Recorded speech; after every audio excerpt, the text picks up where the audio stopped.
Good morning বন্ধুরা। তো সকাল সকাল চলে এসেছে ছাদে, তোমাদের সাথে একটু শেয়ার করে নিলাম আমাদের ছাদের গাছগুলো। তো দেখো কি কিউট কিউট ফলগুলো হয়েছে, কিন্তু ফল রাখার উপায় নেই, হনুমানে নিয়ে সব চলে যায়। আর ছাদে আসার কারণ একটাই, সেটা হলো আমার স্নান দান করে আজকে প্রচণ্ড শীত লেগে গেছিলো, সেই কারণে একটু রোদ পোহাতে এসেছিলাম।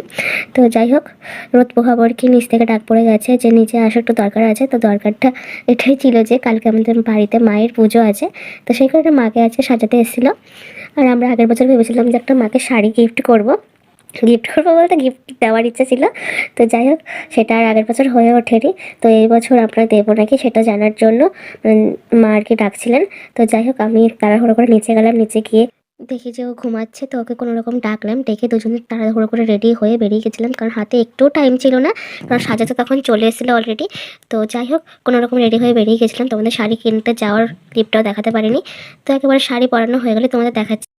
তো গাইজ, এটা ছিল মায়ের আগের বছরের লুক, আর এটা হচ্ছে মায়ের এই বছরের লুক। কেমন লাগছে অবশ্যই কমেন্ট করে জানিও। আর শাড়িটা ছিল ঘিয়ে আর লালের মধ্যে, লালটা খুঁজি, তো ওই জন্য দেখে মনে হচ্ছে পুরো শাড়িটাই লাল, কিন্তু লাল নয়, আর লাইটের জন্য বেশি লাল লাগছে। তো আজকের মতো ভিডিওটা এখানেই শেষ করছি, দেখা হচ্ছে আবার নেক্সট ব্লগে। তো টাটা।